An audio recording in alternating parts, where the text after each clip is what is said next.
Federico. Federico gising. Federico. Oo. Bakit ba, Isabel? May naririnig ako umiiyak na bata sa labas ng bahay.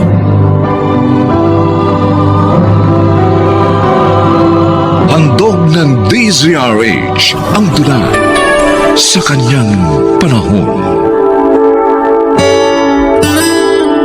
May mga taong kahit maginhawa ang buhay, ay hindi pa rin makamta ng hanap na kaligayahan.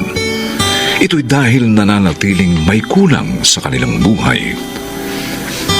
Pakinggan natin ang naging karanasan ni Isabel sa ating dulang sa kanyang panahon.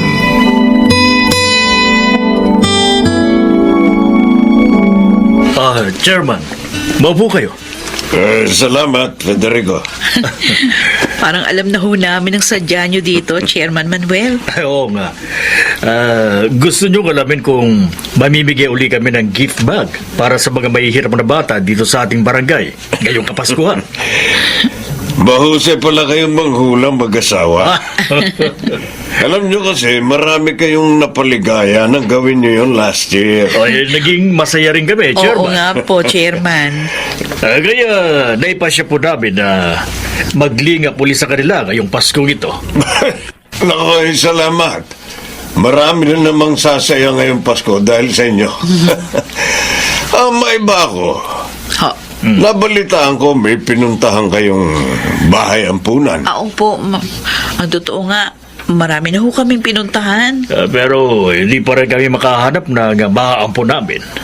Kung gusto ninyo, subukin yung puntahan ng bahay ampunan na pinapasokan ng pamangking ko.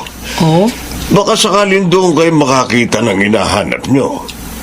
Medyo malayo nga lang yun. Oo, okay lang ho yun. Sige ho, pupuntahan namin. Ano pong address?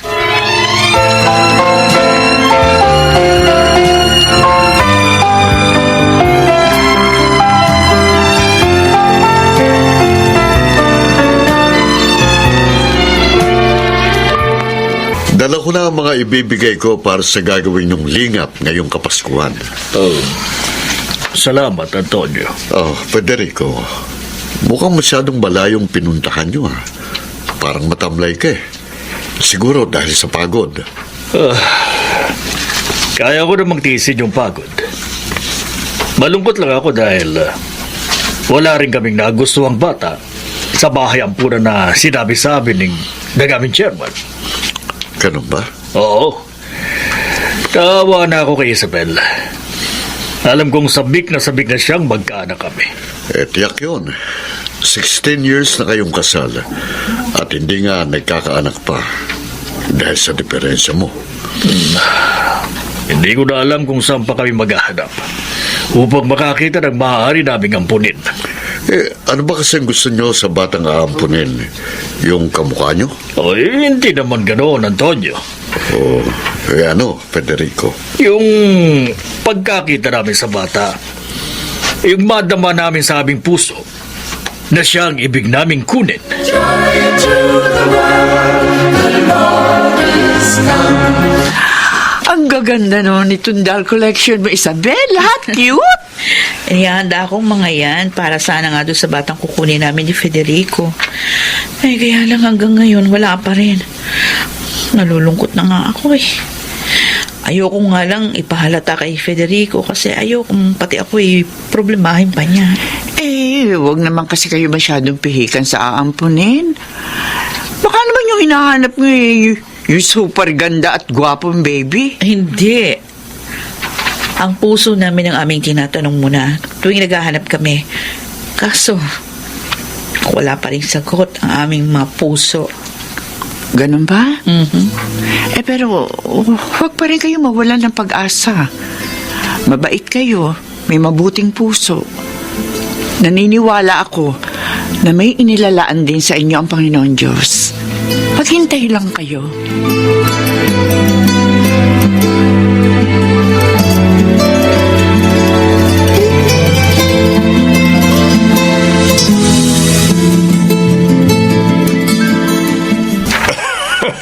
Masayang-masaya ang mga nakatanggap ng tulong niyo, Isabel. Oo nga ho, Chairman Manuel. Meron ng pang Noche Buena, meron pa silang pang Medianoche. Higit na marami na tulungan niyo ngayon. Oo, kasi may mga kaibigan ho kami na nagbibigay ng goods at mga laruan. Ay, napansin ko, hindi lang mga bata ang nabigyan niyo ng gift bags, kundi maging mga magulang nila. May mga kabarangay kasi ho tayo na nagbigay din ng mga maitutulong. Kaya, mas marami po ang naipamigay namin. Nakakatuwa. Pati mga kabarangay natin, nahikayat ninyong tumulong. Maganda talaga kayong halimbawa sa mga tao. Sana laging ganito.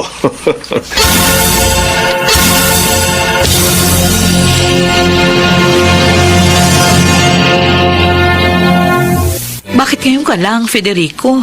Gabing-gabi na. Hindi pa naman ngayon ang Christmas party nyo, hindi ba? May nangyari sa opisina, Isabel. Ah, bakit? Ano nangyari? Namatay ang bunsong anak ng janitor naming si Nestor. Oh, Pneumonia. At huli na nagbatok na sa nila. sus, kawawa naman pala. Awang-awa nga ako kay Nestor. Kahit marami silang anak ng asawa niya, ayaw niyang mawala kahit isa sa mga yon. Oh, syempre. Mahal nilang mga yun. Sumama ako sa kanya sa ospital. Binigyan ko na rin sila ng tulong. Tama. Tama yung ginawa mo. Ay, Oh, bakit bumuntong hininga ka? wala. Naaalala ko lang kasi yung sitwasyon natin. Tumatanda na tayo pero hanggang ngayon, wala pa rin tayong batang maampon.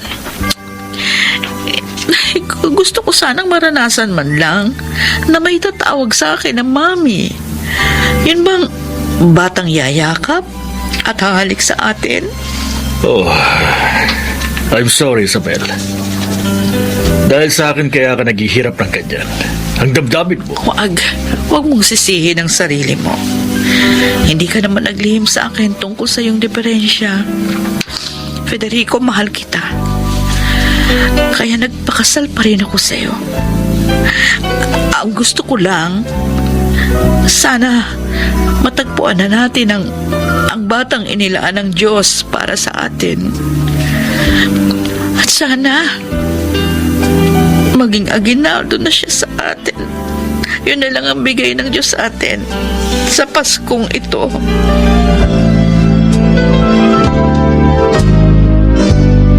Ayon, si Aling Isabel. Kausap ang kaibigan niya.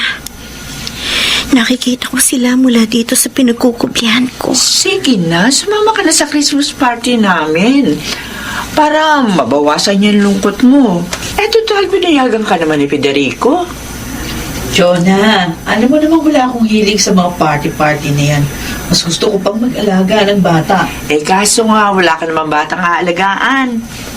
Aling Isabel, tanggapin niyo kaya ang anak ko? Kung kakausapin ko kayo, ganung malita na pihikan kayo sa pagpili ng batang aampunin.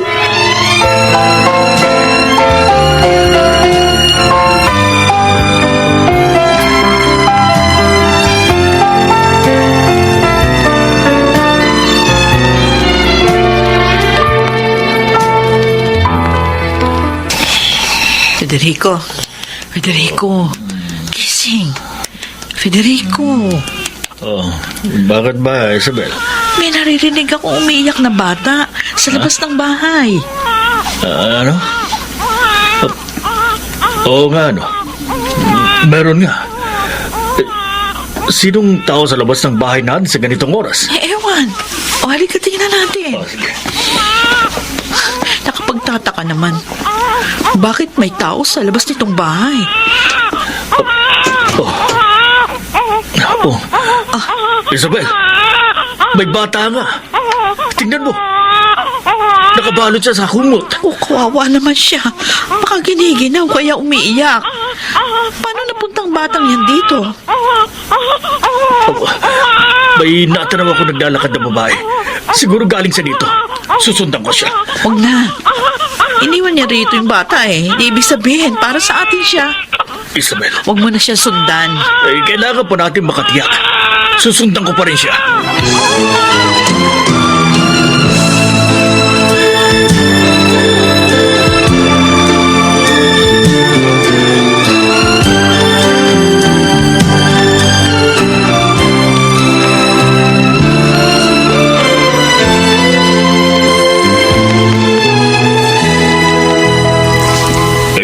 narito ka na sa loob ng bahay namin. Magpakilala ka. At saka, bakit mo iniwan sa aming pintuan ng iyong anak? Ako po si Marita. Uli lang lubos na po. At walang kamag-anak na maaari makatulong. Iniwan ko po sa inyong anak ko dahil may taning na po ang buhay ko. May cancer po ako sa utak. Ano? Nalaman ko po na matagal na kayong naghahanap ng maaampon. Kaya naisip ko pong sa inyo dalhin si Lovely. Lovely pa lang pangalan ng bata. Bagay sa kanya. Pero, bakit basta mo na lang iniwan ang bata? Bakit hindi mo na lang kami kinausap? At saka nasaan ang kanyang ama? Niloko po ako ng lalaking pinagkatiwalaan ko at minahal. Ay, Sinadya ko pong iwan na lamang sa inyo si Lovely. Dahil nag-aalala po ako. Baka hindi niyo tanggapin ang aking anak. Aling Isabel, Mang Federico, sana po maawa kayo. Tanggapin niyo ang baby ko. Hindi lang magandang kinabukasan ng kailangan niya, kundi higit ang kalinga at pagmamahal ng mga magulang.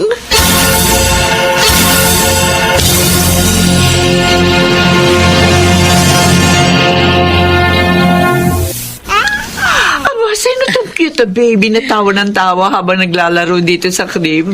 anak namin siya, Chona. Hoy, nakapag-ampo na kayo? Oo, Saan kayo nakakuha? At saka paano? 3 days ago. Nagising kami ng madaling araw ni Federico dahil nga sa iyak ng sanggol sa may pintuan namin. Ayun, pagbukas nga namin, nakita namin siya. Tapos nakita rin namin yung babaeng naglalakad palayo sa kanya. Ha? Anong ginawa niyo? Ay, hinabol ni Federico yung babae. Kinausap namin. Yun nga, nalaman namin na siya nga yung ina ng bata. Ay, my God. Ay, bakit niya iniwan yung anak niya? Wala siyang kamag-anak na maaring tumulong sa kanya. At may taning ng kanyang buhay. Ang payat-payat na nga eh. Ibig sabihin nun, may iiwan ang kanyang anak sa makapagbibigay ng kalinga at pagmamahal sa bata. Eh, ang tanong, gusto ba ng puso niyo ang batang yan? Kaya inampun niyo. Oo. Unang kita pa lang nga namin, may naramdaman na kaming kakaiba para sa kanya.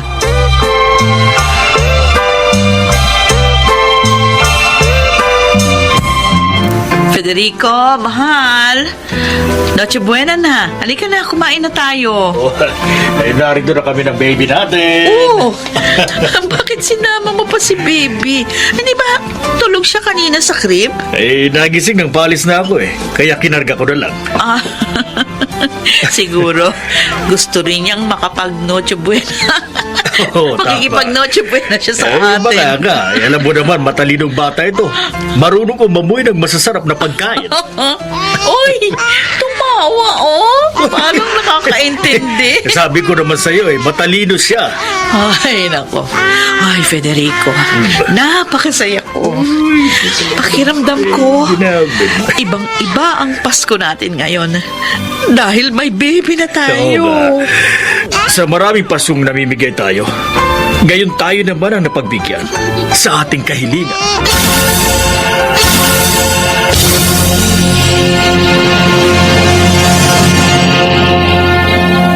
Lahat ng kahilingan ay may katugunan. Magtiyaga lamang maghintay ng biyaya mula sa Diyos sa Kanyang panahon.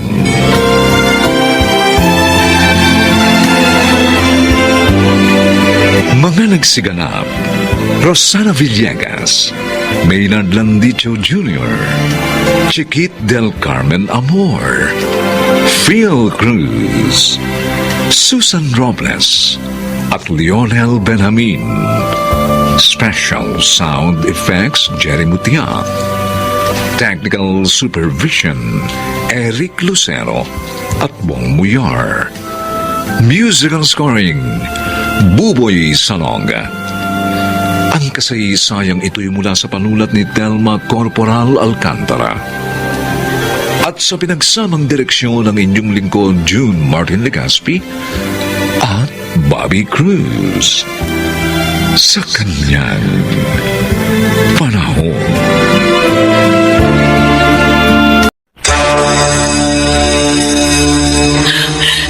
Patawad, ate. Patawad. Pati kapatid ng asawa ko, pinagdamutan ko para sa'yo. Yung pala, ipapahiya mo lang ako sa asawa ko? Anong klase ka?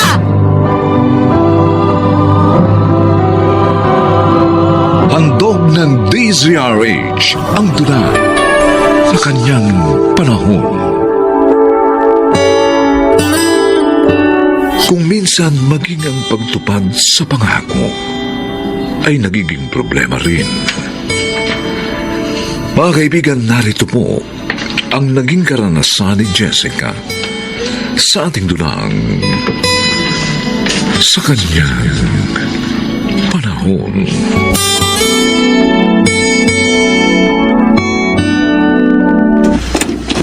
Good morning, Ate Jessica.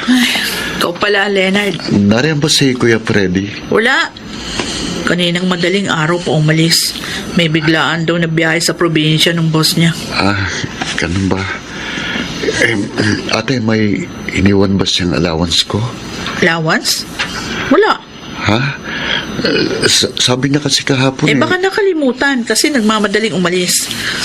Bumalik ka na lang next week. Yun din kasi yung uwi niya. May kailangan pa naman akong bayaran sa university. Pasensya ka na. Kapos din kami. Wala naman akong ekstrang pera dito.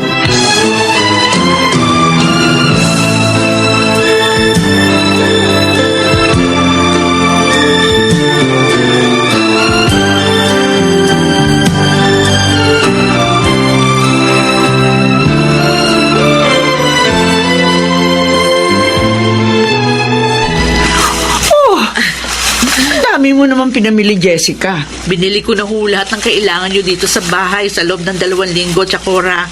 Para wala na kayong maging problema. Oh, salamat ha.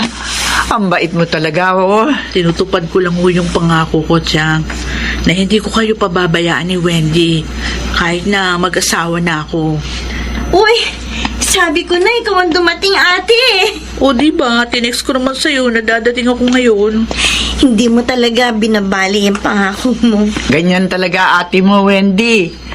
Kaya dapat ha, tuparin mo rin ang pangako mo na mag-aaral kang mabuti, ha? Si Chakora naman. Nag-aaral naman po ako, ha. Oh, nag-aaral nga. Madalas nga lang ang gimmick. Anong gimmick ho? Ay, di pag-attend sa party. Ay, okay lang yun. Basta wag mo pababayaan yung pag-aaral mo, Wendy, ha? Oo naman, ate. Ate, Ano? ubus na kasi yung allowance ko, eh. Ano? Ang bilis namang maubos ng pera mo. Kasi marami akong pinagkagastahan sa university. O, sige, bibigyan kita.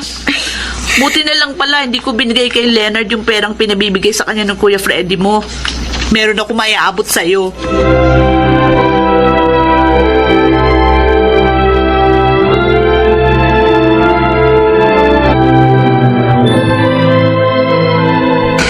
Ay, Kuya, ikaw pala. Kanina pa ako dito sa labas ng bahay, Leonard. Saan ka ba galing? Bakit ngayon ka lang? Ay, pasensya na, Kuya. Nag-apply kasi ako ng trabaho eh.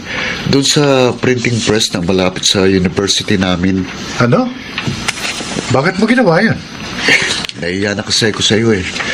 Naisip ko, baka ako kaya kinakapos kayo dahil sa akin. Kaya mag-working student na lang ako. Oh, sino naman nagsabi sa'yo na kinakapos kami? Si Ate Jessica. Ilang beses na akong nagpupunta sa inyo na hindi mo ako nabibigyan ng baon. Sabi niya, kapos daw kasi kayo.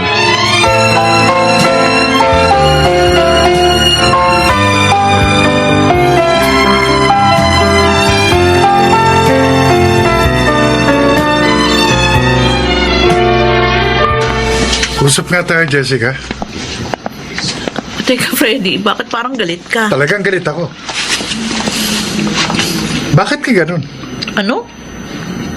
Bakit hindi mo ibinigay sa kapatid ko ang perang iniwan ko sa'yo para sa kanya? Ha? Ha? Eh, pasensya na.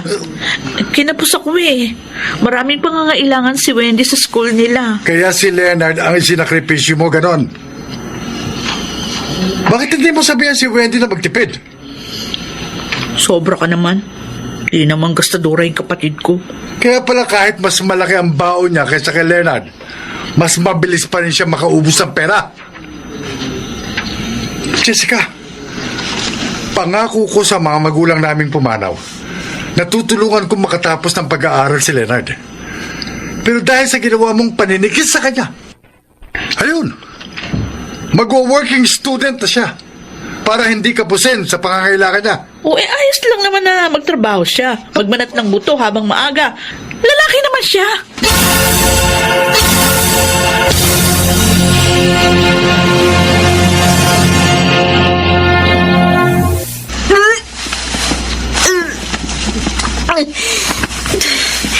Susuko na naman ako. Tuwing umaga na lang ganito ako. Nakaalala tuloy ako. Baka mahalata na ito ni Chokora. Pero dapat naman talaga niya malaman ito. Dahil kailangan ko ng tulong niya para sa pagtatapat kay Ate Jessica. Wendy? Ah, Nasusuka ka na naman ba? Chang, Eh, bakit ka ba nagkakaganyan tuwing umaga? Chokora. O bakit? Parang naiiyak ka pa. Teka nga. Abay, huwag mo sabihin buntis ka. Sorry po, Tio. Nakalimot po kami ng boyfriend ko nung minsan galing kami sa party at nakainom. Oh, Diyos ko. Wendy naman. Bakit naman hindi mo iningatan ang sarili mo? Nagpadala kayo sa kapusukan. Ganon pareho kayo nag-aaral pa ng nobyo mo. Sorry po. Ano sabi ng nobyo mo? Magtatapat daw po siya sa parents niya para po makapagpakasal kami. Paano na ngayon ang ate mo? Binigo mo siya.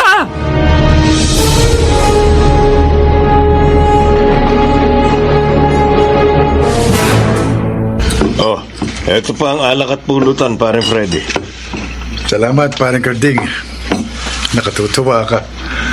Ako nag-iya ng inuman pero ikaw pa nang libre sa akin. Uy, narito naman tayo sa bahay namin eh. Kaya hindi magastos to. Isa pa, controlled naman tong ginagawa natin. May problema ka na nga eh. Pagagastusin pa ba kita? Buti ka pa, pare. Intindihan mo ako. Di ka tulad ni Jessica. Ano po talaga ang problema mo sa misis mo? Natuklasan ko na madalas niyang hindi ibinibigay sa kapatid ko ang perang iniiwan ko para kay Leonard. Pinagdadamutan niya kapatid ko. Pero kapag sa kapatid niya, okay lang. Kahit magbigay siya ng magbigay. Eh, mali naman yun. Kakapos niya sa panggastos si Leonard. Kinapos na nga Karding. Kaya nag-working student na. Masakit sa akin ang ginagawa ni Jessica. Ako naghahanap buhay tapos pagdadamutan niya ang kapatid ko. Hindi naman ako tutol sa pagtulong niya sa kapatid niya. Pero sana, huwag din niyang tutulan ang ginagawa ko sa kapatid ko. Alam mo ba may suggestion ako. Pag ito ang ginawa mo, hindi mo na po problemahin pa ang misis mo.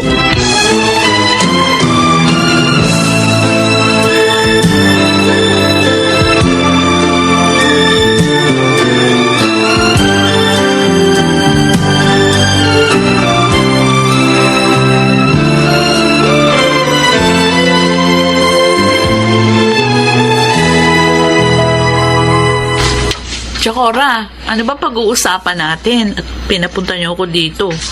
Meron ba ang problema? Oo, Jessica. Tungkol sa kapatid mo. Sa'yo, Wendy? Bakit anong problema? Ang alam ko matataas yung grades mo. Meron ka ba kailangan bayaran sa university? Wala, ate. Oh, Ate, sorry. Sorry sa inyo ni Kuya Freddy. o bakit tumihingi ka na sorry? Buntis siya, Jessica. 2 buwan na. Buntis! Oo. Kailan ko lang din nalaman. Patawarin mo ako, Ate Jessica. Walang hiya ka! Sinikap ko matupad yung pangako sa'yo at sa mga magulang natin na pag-aaralin ka! Yung pala, ganito lang gagawin mo! Bibiguin mo lang ako! Maglalandi ka lang pala! Maglalandi ka lang pala! Pati kapatid ng asawa ko, pinagdamutan ko para sa'yo! Yung pala, ipapahiya mo lang ako sa asawa ko! Ha? Ano klase ka?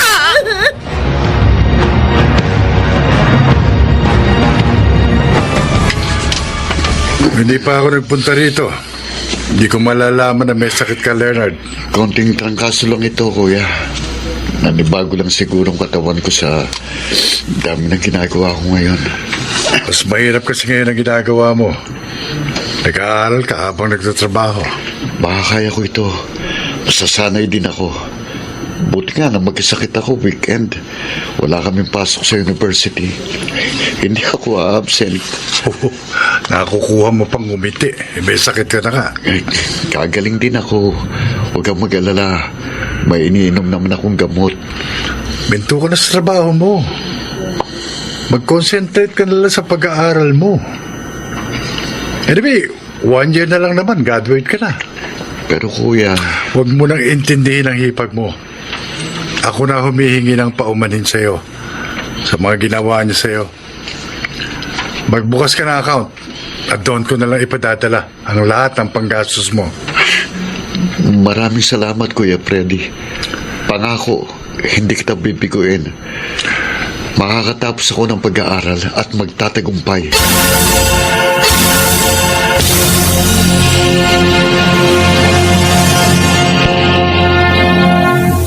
Sabi ng katulong natin, hindi ka raw nag-lunch kanina. Hindi ka rin kumain ng hapunan. Bakit? Freddy, nahiya ako sa'yo eh. Hindi ko alam kung paano ko to sasabihin. Tungkol saan yan? Si Wendy. Buntis. At mag-aasawa na. Ha? Nakakahiya sa'yo eh. Tinupad mo yung pangako mo sa akin na tutulungan mo ko sa pagpapaaral kay Wendy. Tapos siya naman itong binigo tayo. Pati kapatid mo na pagdamutan ko. Masunod ko lang lahat ng gusto ni Wendy. Yung pala, pinahiya lang niya ako sa'yo. Mali. Maling-mali ako. Natutuwa ako dahil namulat ka na sa pagkakamali mo. Pasalamat na rin tayo dahil kahit hindi makakatapos ng pag-aaral ang kapatid mo, pakakasalan siya ng nakabuntis sa kanya. Sorry talaga, Freddy. Hihingi din ako ng tawad kay Leonard.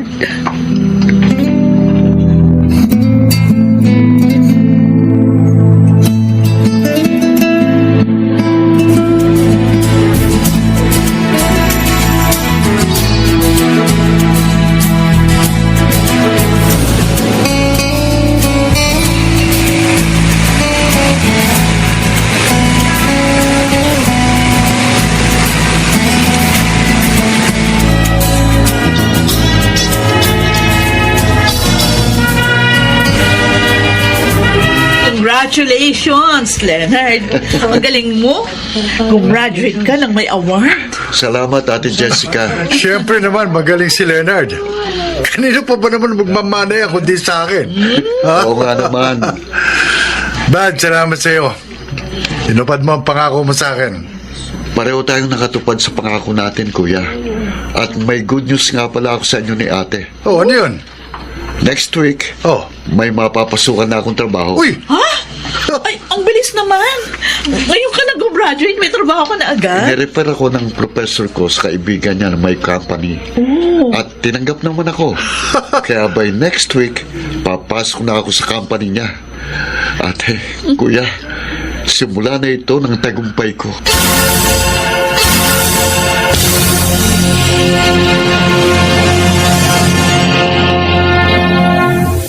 Magiging matagumpay ang pagsasama ng magkabiyak kung sila'y laging nagkakaunawaan. Kahit sa mga tutulungan ay walang kikilingan sa kanyang panahon.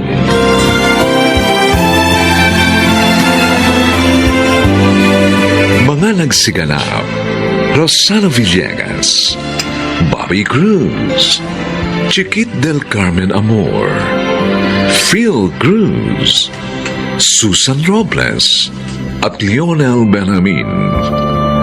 Special sound effects, Jerry Mutia. Technical supervision, Bong Buyar at Eric Lucero. Musical scoring, Buboy Salong. Ang kasaysayang ito'y mula sa panulat ni Thelma Corporal Alcantara at sa pinagsamang direksyon ng inyong lingkod June Martin Legaspi at Bobby Cruz sa kanyang panahon.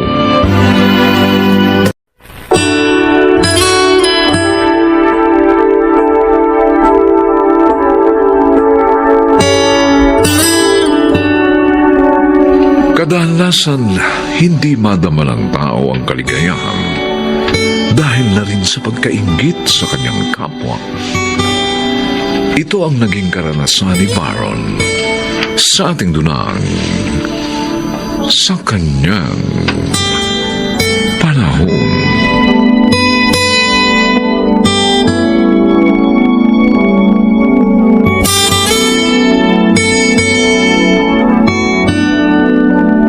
O Baron, kumain na tayo.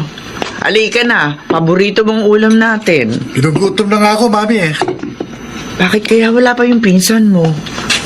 Dapat narito na yun eh. Baka nag-overtime na naman. Alam niyo naman yon. Sobrang pa-impress. Ano bang pa-impress? Masipag talaga yung pinsan mo. Matalino pa. Kaya nga sinasabi ko sa iyo na dapat tularan mo siya. Dahil maganda siyang halimbawa.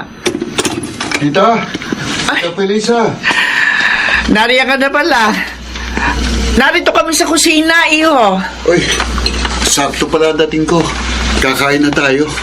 Ano ba yan dala mo, Ricky? Ice cream mo at saka cake para sa atin. Uy! Ubo kami. Selebrasyon, ha? Na-promote po ako. After 4 years of working, assistant department manager na po ako. Congratulations, iho. Thank you, You thank deserve it. Dahil nakita ko ang kasipagan mo. Salamat po, tita. Baron, anak. Uy, batiin mo naman ang pinsan mo. Promoted siya. Congratulations.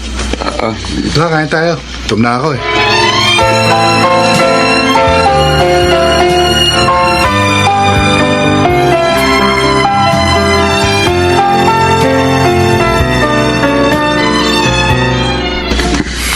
Kakabanas talaga, Nicky. Lagi na lang ang pinsan kong yun ang bida sa bahay. Pati sa mga friend ni Mami. Ako, parang laging bale-wala. Baka naman iniisip mo lang yun. Of course, hindi ka pwedeng baliwalain ng mommy mo because you are her son. Yung talaga nangyayari, Nicky. Buti ka nandiyan ka eh. Kahit paano, sumasaya ako. Pero, may problema tayo, Baron. I'm pregnant. What? Oh, pero di pa ako handa. Lalong magagalit si Mami pag nalaman ito. At saka, isang beses lang naman natin na ginawa yan, ha? Kahit may isang beses lang yun eh. What can I do? You got me pregnant, Baron. Hindi mo ko pwede hayaan mapahiya. Sige. Sasabihin ko kay Mami. But give me enough time.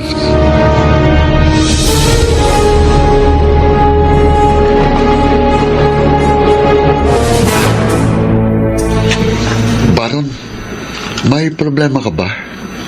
Problema? Wala. Ano naman magiging problema ko?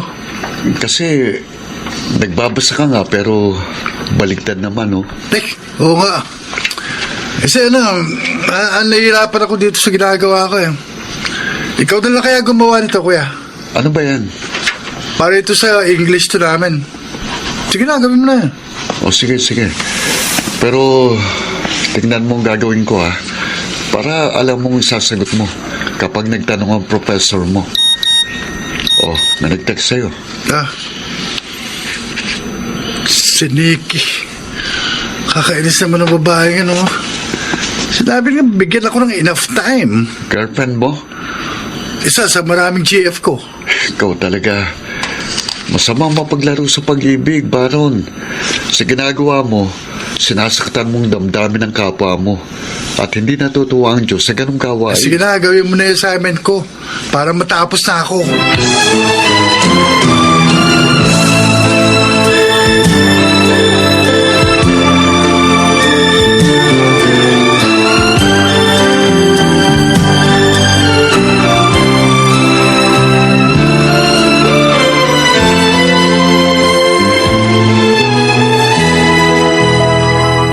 Pasensya ka na, Rachel. Hindi ko nasagot ang tawag mo kagabi. Bakit nga pa? Tinulungan ko si Baron sa assignment niya eh. At naiwan ko sa kwarto kong cellphone ko. Nung matapos kami, natulog na ako ng diretso. Sorry, ha. Okay lang. Oh, bakit ka napabuntong hininga? Si Baron kasi, matagal ko nang nararamdaman ito. Pero hindi ko lang pinapansin. Ano yun? Parang inis sa akin. Bakit naman siya maiinis sa'yo? Siguro dahil madalas kaming ipagkumpara. Sikapin mo na lang na iparamdam sa kanya na hindi kanya dapat kainisan. Dahil pinsan kanya. At mahal mo siya.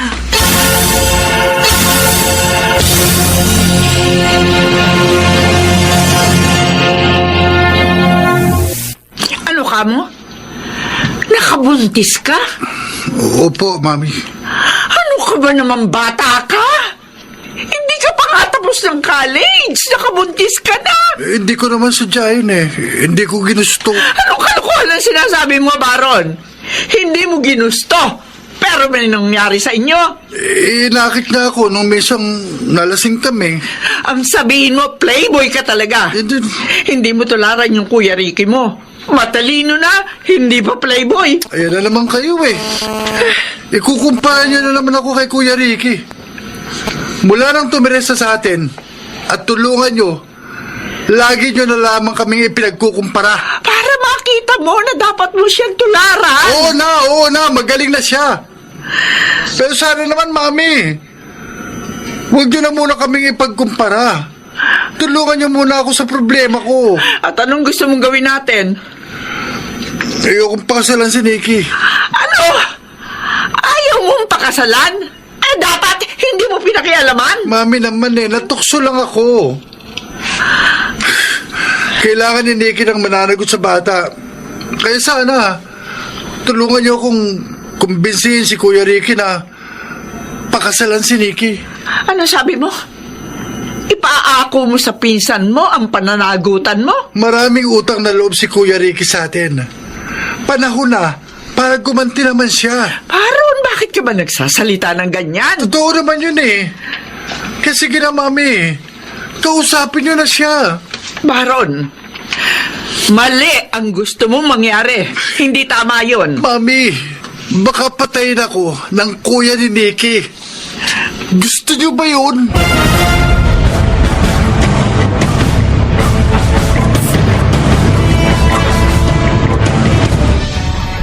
Ricky, kanina ko pa napapansin. Matamlay ka. Masama bang pakiramdam mo? Hindi, Rachel. Siguro, meron kang problema. Oo, si Tita Felisa. Problema mo, tita mo? Di ba mabait siya? Mabait nga. Hindi naman siyang problema ko eh. Kinausap niya ako. May nadisgrasyang babae raw si Baron. Oh? At natatakot sila na baka kung anong gawin sa pinsan ko ng pamilya ng babae. Kaya yun, pinakiusapan ako ni tita. Napakasala ng ang nabuntis ni Baron. Grabe naman. Hindi naman tama yun. Alam ko, pero tama si Baron. Marami akong utang na loob sa kanila. Ricky, hindi sa pilitan yung pagtanaw ng utang na loob. Kung susundin mo sila, para mo na rin kinonsinti yung pinsan mo sa kamalian niya. Naguguluhan ako eh. Ayokong biguin si tita. Pero ayoko rin ng mga masirang relasyon natin. Kung ano yung tama, sana, yun ang gawin mo.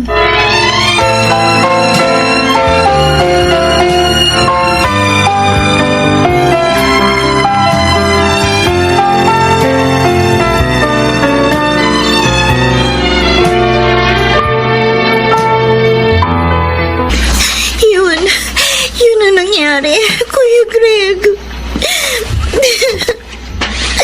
Hayop na yun. Ayaw kang palagutan.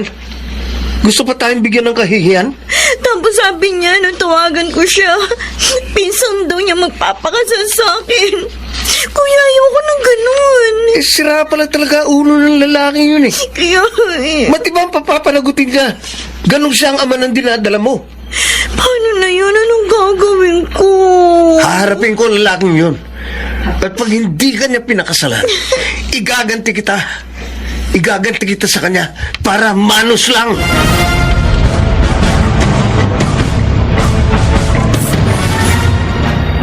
Baron, sandali nga. Greg, Buti naman, natatandaan mo pa ako. Isang beses lang kita nakita sa bahay namin eh. anong kailangan mo? Gago! Hindi ka dapat magtanong. Ako magtatanong sa'yo. Mananagutan mo ba ang kapatid ko o hindi? Greg, hindi ko mahal si Ricky. Oo, may nangyari sa amin, pero siya nagaya at lalaki ko, kaya... Tarantado ko! Ha? Sinutok mo! Pagkatapos ng lahat, yan ang sasabihin mo? Kalma ka lang! May solusyon naman dyan eh. Yung pinsan ko, yun ang ipakakasal namin kay Nikki. Gago! Pinabababa mo ang uri ng kapatid ko! Hindi naman sa ganon, Greg. Ang dapat sa'yo, turuan ng leksyon. Patalim! Papatayin kita!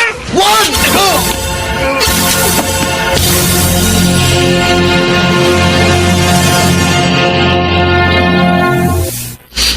Mami, kumusta na po si Kuya Ricky?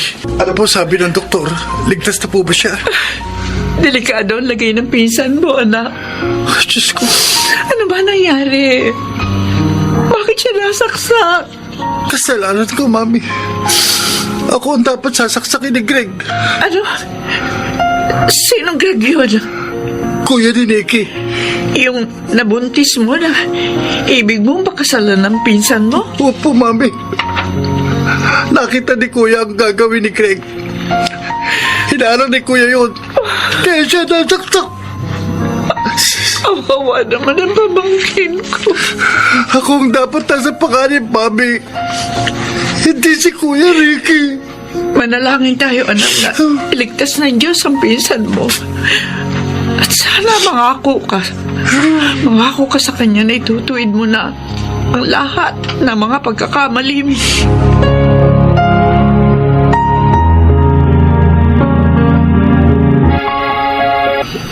Kuya Ricky, salamat sa Diyos, ligtas ka na.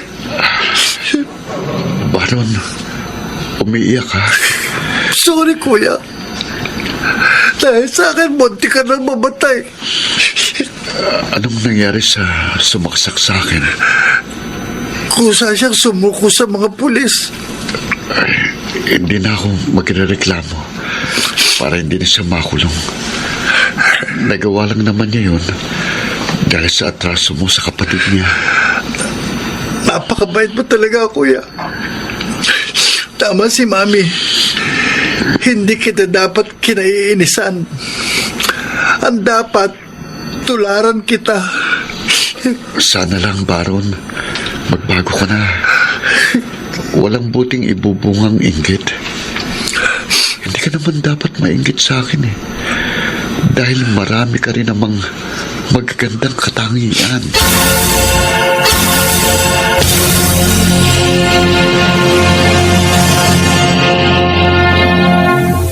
Kung pagyayamanin lamang ng tao ang kanyang mga katangian, mawawala ang inggit sa kanyang puso, sa kanyang panahon.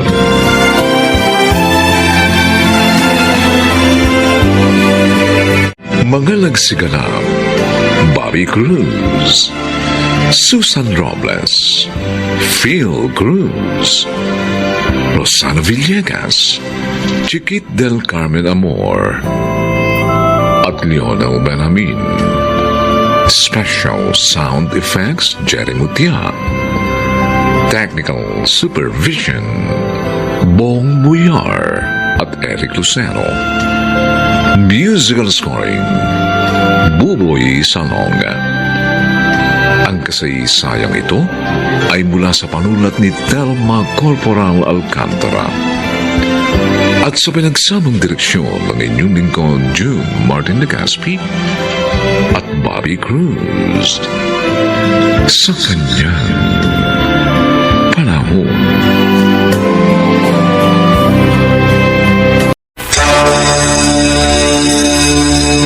Ganitong oras ang trabaho natin, Carlos. O, gamit mo. Siguruhin mo laging nakakabit yan sa katawan mo. Ano ito? Baril?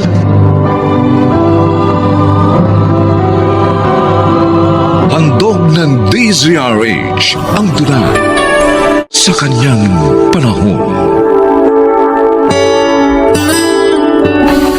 Patungo sa isang buhay na may kapayapaan ang pagpili sa pagtahak sa tuwid na landas ng pamumuhay. Dahil ang mga gagawa ng isang taong matapat, mananatili kailanman. Mga kaibigan, narito pong naging karanasan ni Carlos sa ating tunang sa kanyang panahon.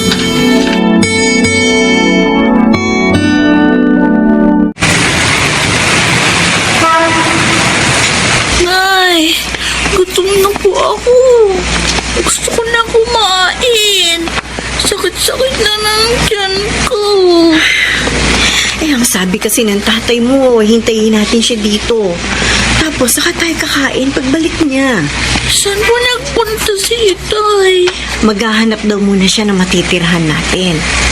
Kaya nga hindi tayo po pwedeng umalis dito para kumain. Baka kasi yung oras ng pagbalik niya rito, hindi niya tayo madatnan. Maghahanap na naman siya kung saan-saan.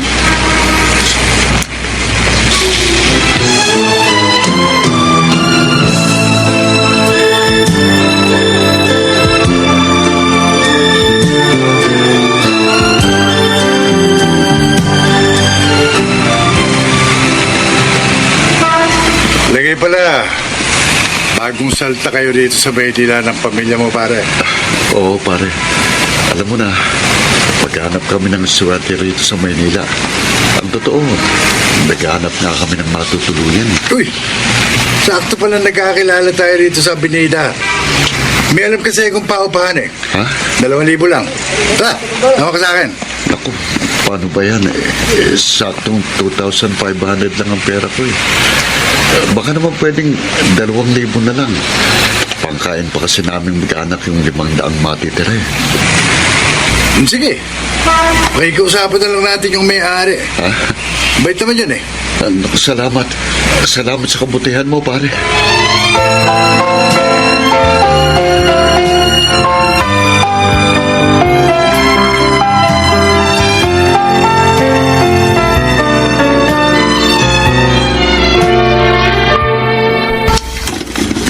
Aba, sino kayo? Anong ginagawa niyo rito sa kwarto ko? Kami ho ang umuupa rito. Paano kayo uupa rito? Ako ang tunay na may-ari ng kwartong to. Kaya kung ayaw nyo, ipabarangay ko kayo. Hala, sige na. Alis! Pero kababayad lang ho ng mister ko sa upa sa isang lalaki. Kausap po niya kanina lang sa Avenida. Wala akong pakialam kung kanino Poncio Pilato pa nagbayad yung asawa mo. Ngayon, kung ayaw mo, kalad ka rin kung kayo mag-inapalabas at mamahay ko. Layas! Bilis! Nay, akala ko po dito na tayo titira. Hindi ko rin maintindihan ang nangyayari, anak. Siguro, hintayin na lang natin dumating ang tatay mo sa labas. Napapagod na ako. Kanina pa po tayo palaboy-laboy. Wala nang dumating tayo dito sa Maynila.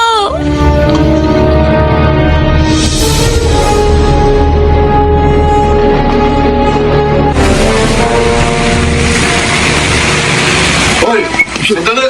Ako, yung bagong saltang lisang ako kanina sa Avenida, nabukan ako ah. Balik ka. Sabihan ako. Kala mo matatakasan mo ko ah. Pinalayas ka mag-ina ko sa paupang itinuro mo. Kaya ibalik mo 2,000 ko. Teka. Kalma ka lang, okay? Pasensya na. Pero, babagatian na namin ang mga kasabot ko yung pera mo eh. Pero pare, nabanggit mo kanina, naghahanap ka rin ng trabaho, di ba? Oo. Pwes, tanggap ka na. May trabaho ka na. Ha? Anong trabahong tinutukoy mo?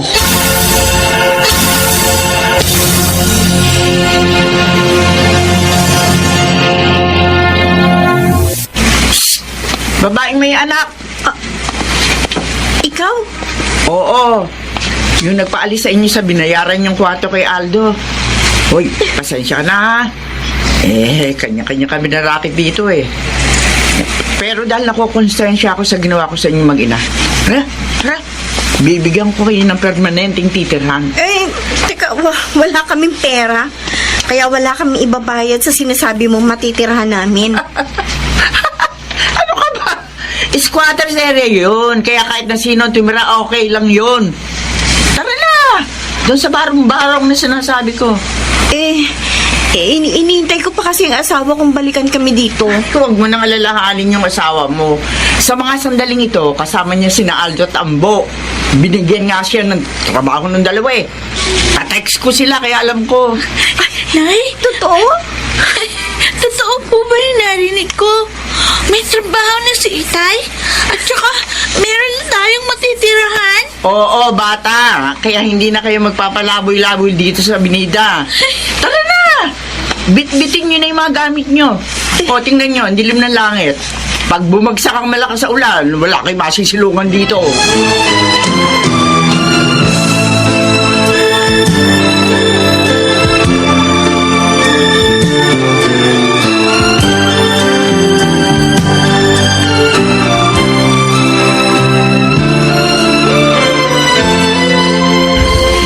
Totoo ba sinabi ni Aldo na marunong ka magmaneho? Oo. Dati kasi akong driver ng truck ng gulay na dinideliver namin sa iba't ibang palengke sa mga probinsya. Kaya nahasa akong magmaneho. Ayos. Ano ba? May driver na tayo. Alas na tayo problema. Ha? Teka. Kung ipagmamaneho ko kayo, saan ba palaging destinasyon natin? Wala tayong destinasyon. Ha? Basta maneho ka lang ng maneho.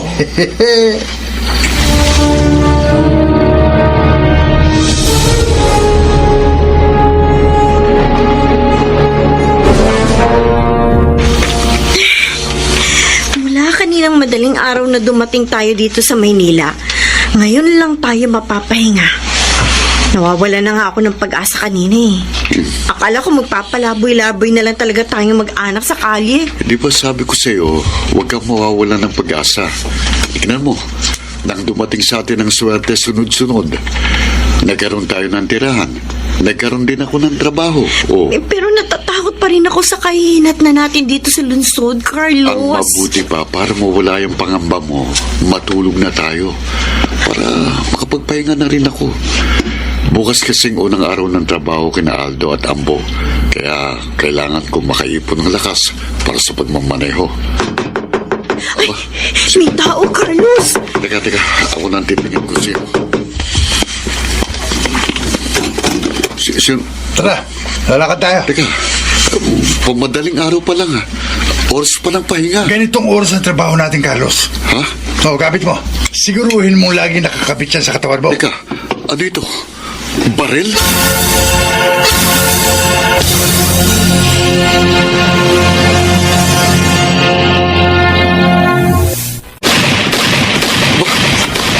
Mga putok ng baril yun mula sa kinaroroonan ni Aldo at Ambo. Aldo! Teka.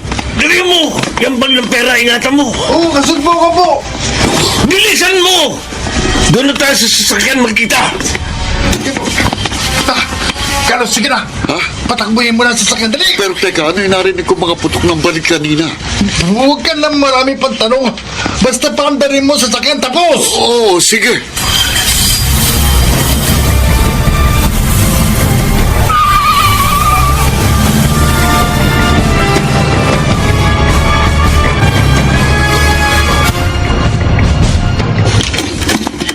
Ay! Ay! Mabuti dumating kayo.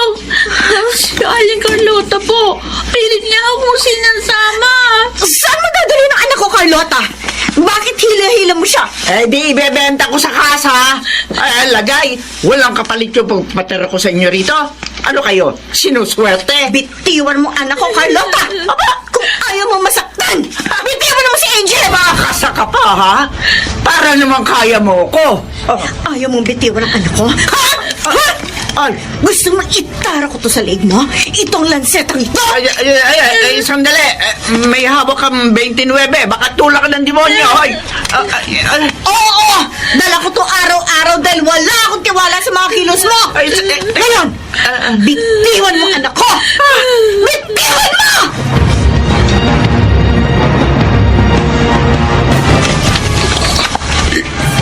Isang bag ng dolyar ito, Ambo. Aldo. Big time nga kasi yung negosyanteng Koreano na inohold up at pinatay natin kagabi. Sige na, Carlos. Kumuha ka na sa mga dolyar na yan. Yung kayang dakutin ng mga kamay mo. Walang problema.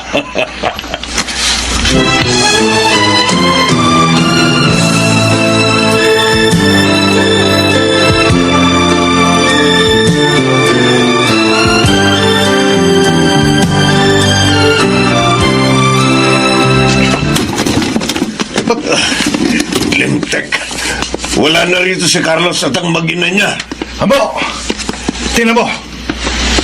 Yung mga dolyar, nagkalat sa sahig. Saka yung baril na ibinigay ko sa kanya, nandito rin, oh. Isa lang ang ibig sabihin nito, Aldo. Iniwan niya ang parte niya, saka yung baril niya, dahil may plano siyang ikanta tayo sa mga alagad ng batas. Relax ka lang, Ambo. Basang-basa ko si Carlos. Dumag yun. Takot lang nung magsumbong sa mga pulis. Dahil maka-question din siya.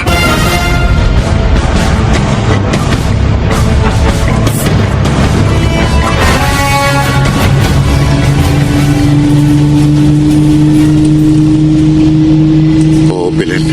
Duwag ako. Duwag ako sa masamang gawaing maglalagay sa buhay nating mag-anak sa panganib. Dahil kahit kailan, hindi ko hinangad ang maraming salapi kapalit ng ating dangal. Ituring na lang natin bangungot ang mga dinanas natin sa lungsod, Carlos. Ang mahalaga, pabalik na tayo ngayon sa probinsya. Doon, makakapamuhay ulit tayo ng maayos at payapa. Nay, bakit po uminto yung bus na sinasakyan natin? Oo nga, Carlos. Tignan mo sa labas ng bintana ng bus. Ang daming pulis. Parang may engkwentrong naganap. Diyos ko. Yung sasakyan yun ni Aldo at Ambo. At ang mga katawan nakahandusay sa kalsada. Sila yun. Diyos ko. Alam kong pinaglinaw niyong isipan ko. Upang makaligtas sa kapahamakang yun. Hindi ko po makakalimutan ang pinairal niyong magandang kalooban sa kanyang panahon.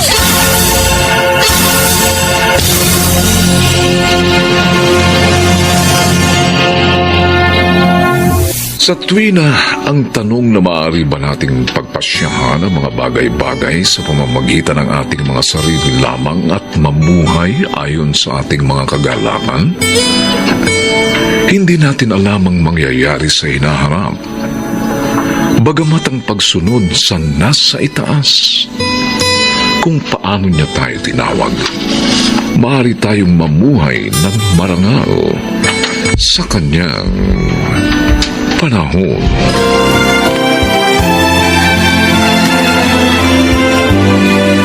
Mga nagsiganap: Phil Cruz, Bobby Cruz, Lionel Benjamin, Chiquit del Carmen Amor, Rosana Villegas, at Susan Robles. Special Sound Effects, Jenny Mutia. Technical Supervision, Salvador Bong Muyar at Eric Lucero. Musical Scoring, Buboy Salonga.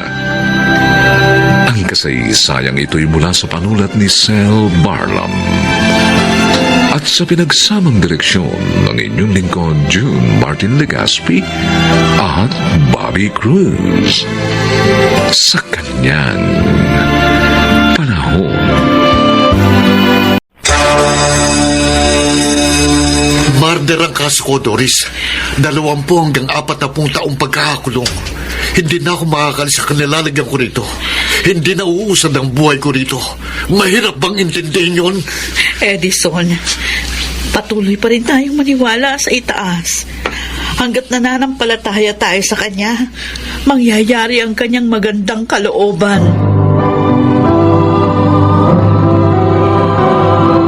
Handog ng DZRH ang tula sa kanyang panahon. Ang pagbibigay ng buong pagtitiwala sa buhay sa kabila ng mga pangit na karanasan ay ang pinakamatibay na sandalan upang malampasan ang mga hadlang at makamit ang tagumpay. Mga kaibigan, narito po ang naging karanasan ni Edison sa ating dulang sa kanyang panahon.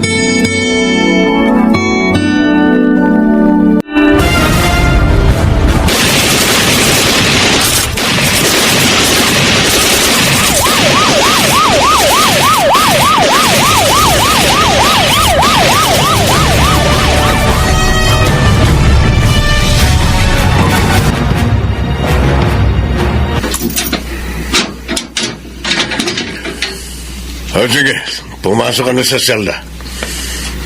Ngayon, napatunayan mo na hindi dapat inilalagay ang batas sa sarili mga kamay. Pinatay niya ang aking ama dahil lamang sa hindi pagsunod sa kanyang baluktot at patakaran sa mga manggagawa sa pier. Kung 10 man ang buhay niya, 10 beses ko rin siyang papatayin. Oh, ang ganda pa naman ng propesyon mo. Isa ka palang mahusay na photographer. Lagi talaga nasa huli ang pagsisisi, ano? Kung magsisisi ba ako sa ginawa kong pagpatay sa malupit na head checker na yun sa pier, mapabago pa ba noon ang kapalaran ko rito sa loob ng kulungan? Warden, isa na akong kriminal. Oh. Habang buhay na kriminal.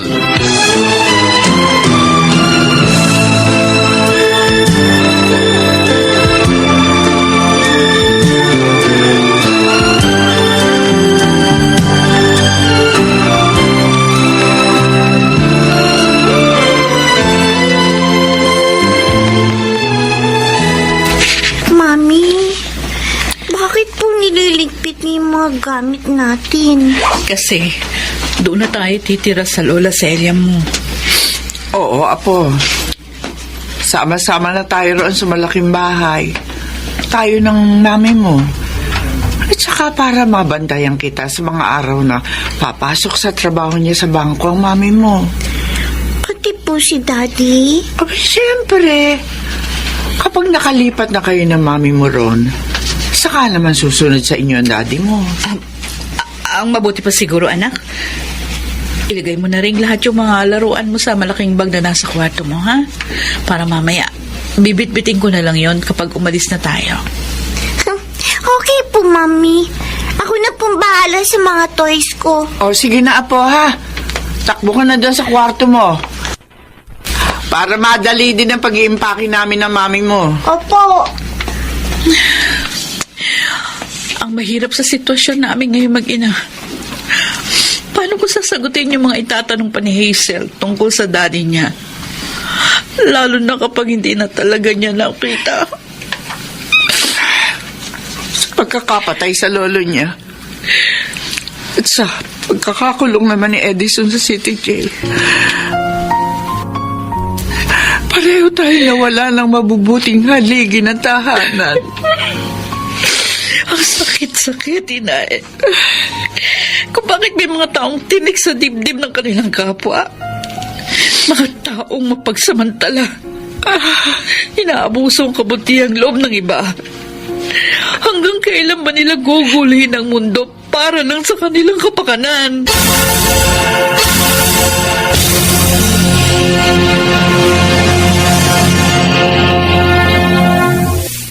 Hindi mo dapat isinama rito si Hazel, Doris. Hindi niya ako dapat makita sa ganitong katayuan. Edison, wala na akong maisagot sa mga tanong niya kung nasaan ka. Nahihirapan na ako magsinungaling. Daddy, huwag po kayong magalit kay Mami. Nagpilit po talaga ako sumama sa kanya kasi miss na po kayo, Daddy. Umuwi na kayo. At huwag na huwag kayong babalik dito. Kalimutan niyo na ako. Mamuhay na kayo nang kayong mag-ina lang. Hindi, Edison. Hanggat naririto ka, pagbabalik-balik kami dito ni Hazel. Hindi kami susuko sa pagmamahal sa iyo. Mabigat man ang pinagdadaanan natin ngayon. Palalampasan din nating mag-anak ang lahat ng ito. Tama po si Mami, Daddy. Mahal na mahal ka po namin. Murder ang kaso ko, Doris. 20 hanggang 40 taong pagkakakulong. Hindi na ako makakaalis sa kinalalagyan ko rito. Hindi na uusad ang buhay ko rito. Mahirap bang intindihin yon? Patuloy pa rin tayong maniwala sa itaas. Hanggat nananampalataya tayo sa Kanya, mangyayari ang Kanyang magandang kalooban.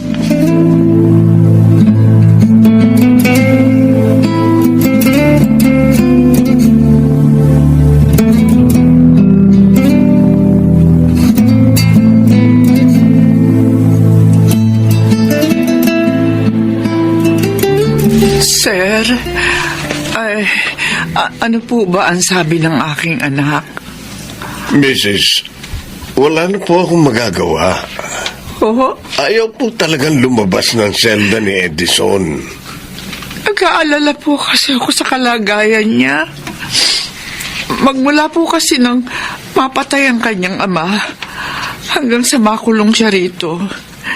Hindi ko na po nakita at nakausap ang aking anak. Kung sa kalagayan lang niya rito, wala ho kayong dapat ipag-alala. Tinitiyak po namin ang mabuti at maayos na sitwasyon ng mga preso rito. May pangangako po namin yan sa inyo. Sige po, sir. Maraming salamat po.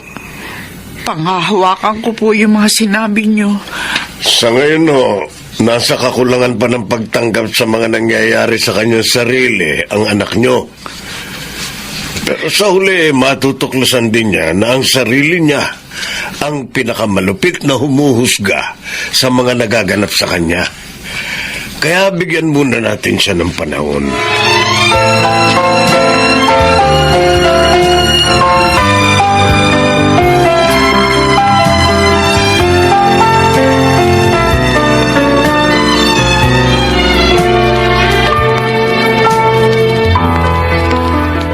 Anong meron sa lumang litratong ito na kinunan ko sa Quiapo, Baron?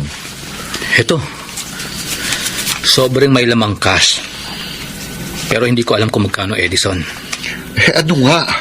Anong kaugnayan ng laman ng sobrang yan dito sa litratong ito na simpleng pagbibigay lang ng limo sa isang pulubi sa Quiapo? May isang mahusay na painter artist na naka-spot sa litrato mong yan sa ginawa nating photography website. Sakto. Ang cellphone number ko ang una niyang nakontak. Nagkita kami. Binayaran niya ang litrato mo. Di ba sinabi ko na sa'yo wala na akong pakialam sa photography website na yon? Kaya lahat ng perang papasok doon sa'yo na. Malaki rin man ang oras at pagod mo na na-invest mo ron. Pero Edison, hindi lang pera ang pinag-uusapan dito. Ang pinaka-nakatutuwa, ginawa pala niyang mural painting sa kahabaan ng Makapagal Boulevard, ang litrato mo. Sa lahat ng dumadaan doon, mga taong naglalakad, mga nakasakay sa sasakyan, humahanga sa konsepto ng mural na likha ng photography mo. Kaya ang punto mo ng pagpunta rito, magpatuloy ako sa photography. Ganon ba, Baron? Umiinog pa ang mundo, Edison. Kagaya ng human interest photography na nakikita mo sa buhay ng bawat tao na naglalarawan sa kanilang mga emosyon at nagbibigay simpatya sa mga taong nakakakita nito. Sa palagay mo, anong human interest photography makikita ko sa apat na sulok ng kulungan ito? Walang saysay ang buhay rito, Baron. Kaya lahat ng parte ng aking pagkatao, isinuko ko na sa lugar na ito.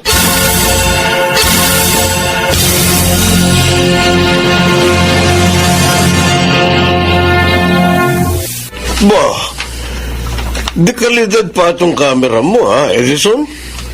Mukhang madaling gamitin dahil may kompletong kontrol sa pagtuon at pagkakalantad ng iyong subject. Alam po ninyo, Warden, hanggang ngayon hindi pa rin ako makapaniwalang papayagan nyo kung kumuha ng human interest photos dito sa loob ng kulungan. Pero tandaan mo, may mga restriction pa rin at kailangang masuri mo ng lahat ang mga ilalabas mong litrato, ha? Opo, Warden. Talaga naman pong kayong unang-unang makakita ng mga subject ko. Nakita mo yung isang preso na hinahagisan ng mga tirang pagkain ng mga anak niya na nasa labas. Mula sa mataas na pader ng kulungan. Araw-araw niyang ginagawa yun. Mabibigyan mo yun ng magandang konsepto. Isasali natin yun sa isang photo exhibit. Napakaganda nga ho nun. Warden Bulio, maraming salamat po sa tiwalang ibinigay niyo sa akin. Dahil nakita ko ang potensyal mo. At ayokong masayang yon. Kaya tulad ng mga bilanggo rito na pinilit naming mabago ang buhay, palayain mo ang sarili mo sa galit mo sa mundo para matagpuan mong muli ang kapayapaan.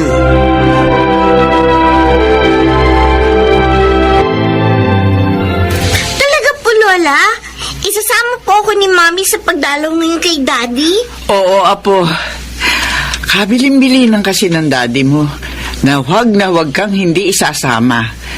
Dahil miss na miss ka na raw niya. Yay! Mayayakap! Saka mahalikan ko na rin ang daddy ko. Miss na miss ko na rin po siya, Lola. Oh, siya. Eto na yung backpack mo.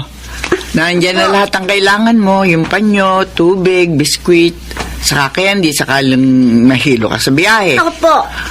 Basta ano man ang mangyari, Apo, ha? Huwag kang hihiwalay sa mami mo kapag nasa labas kayo, ha? Kumapit kang mabuti sa kamay niya. Opo, Lola. Tatandaan ko pong lahat yung mga sinabi ninyo.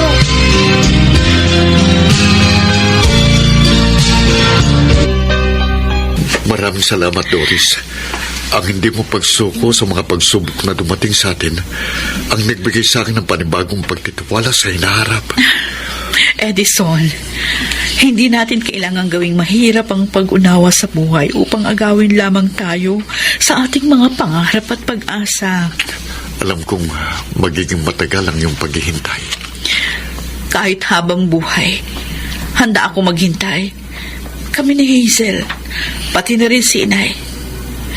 Hihingi natin sa Diyos na patuloy niyang gamitin ang ating pananampalataya upang mangyari ang kanyang magandang kalooban.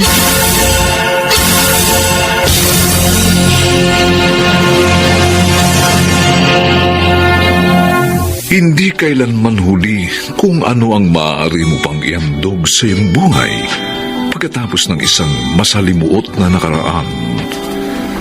Huwag hayaang pigilan ang kawalan ng kapanatagan ang muling pagharap sa isang bagong mundo sa kanyang panahon.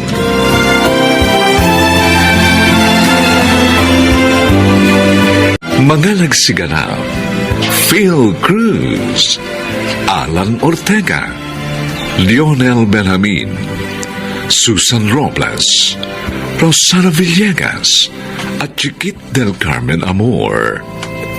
Special sound effects, Jerry Mutia. Technical supervision, Bong Muyar at Eric Lucero. Musical director, Buboy Sanoga. Ang kasaysayang ito'y mula sa panulat ni Sel Barnum. At sa pinagsamang direksyon ng inyong lingkod, June Martin Legaspi at Bobby Cruz. Sa kanyang panahon.